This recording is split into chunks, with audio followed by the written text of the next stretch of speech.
Good evening, you ruddy lovely people. You're all very welcome along to the Lilywhite Lane YouTube channel. I hope that you're all having a smashing Saturday and weekend wherever you are in the world and whatever you are planning to get up to. Why is our defence so bad? Is it because the players that we have simply aren't good enough? Or is it because of the manager and the system that he gets them to play in?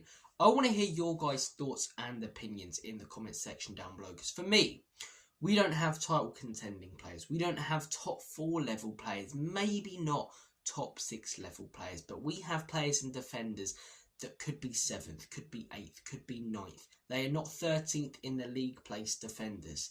On paper, our defence is far better than a lot of other teams in the Premier League. But these teams who are above us, who on paper have a worse defence, the likes of Bournemouth, for example, someone like a Brighton, Crystal Palace at the moment, the reason they are above us is because their manager gets the most out of their players. In my opinion, ours doesn't. Do we have special defenders? No. We've got some really good ones, in my opinion. Mickey van der Ven, Destiny Udogie, Pedro Porro, Jed Spence, who's been our player of the season.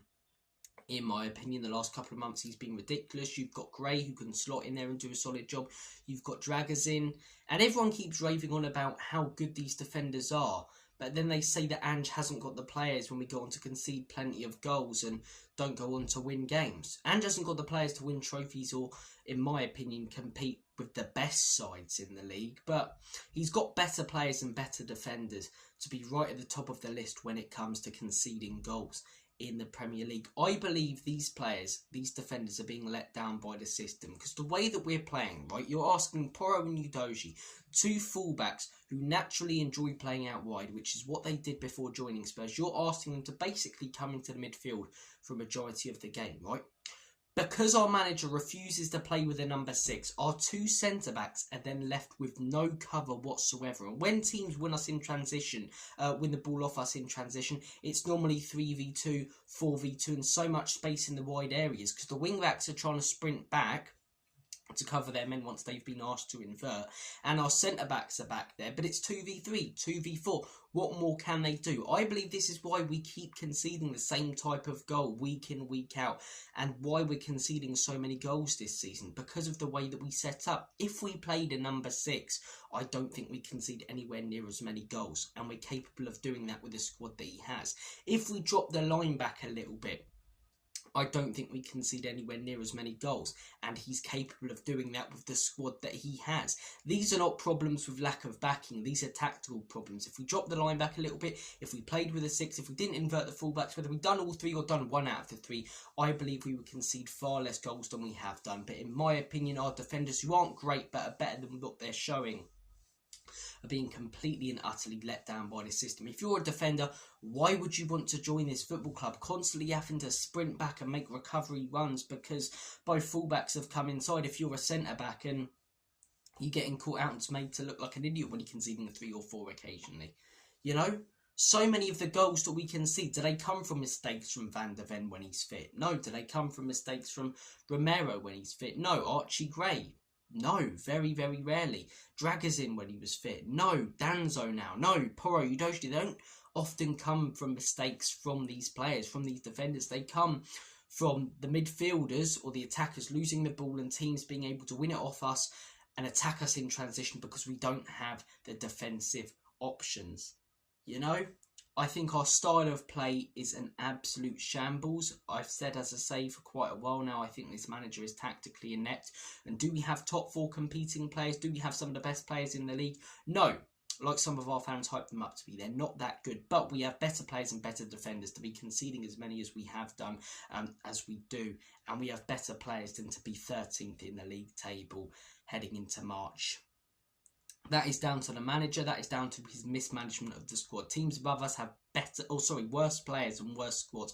Bournemouth, Brighton, Brentford, these type of sides, they don't have squads that are anywhere near as good as ours. But their manager gets the best out of them. They play to their players' strengths. And I'm looking at that team right now, that Spurs team.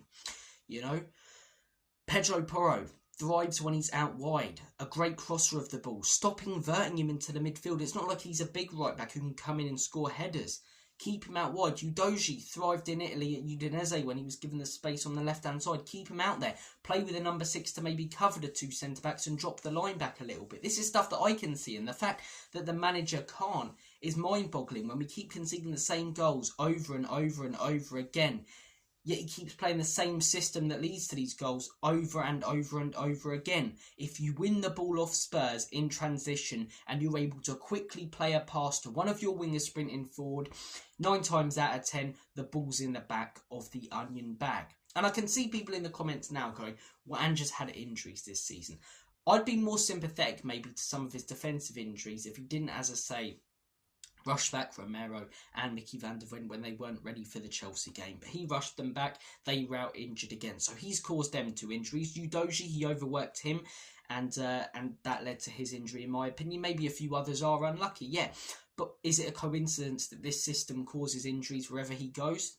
That this system caused injuries at Celtic? That this system caused injuries in his first season at Spurs? Why is it that Liverpool have some of the least amount of injuries in the Premier League? Look at their running stats. They're unbelievably low. Look at our running stats. Look at how quickly we play the ball out. Look at all of our statistics.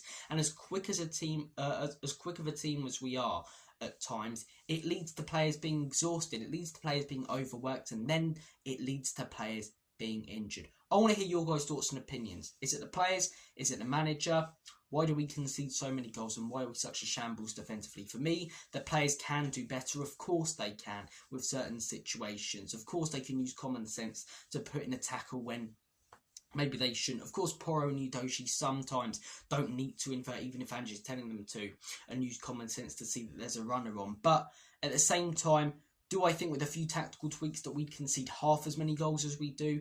No, I genuinely don't. A number 6, maybe a back 3, dropping the line back a bit, putting the wing backs out wide. You do one of those, let alone all 4, we concede far less goals, in my opinion. I want to hear your guys' thoughts and opinions on it, though. The players definitely can do better, but for me, the reason we concede so many goals is the system.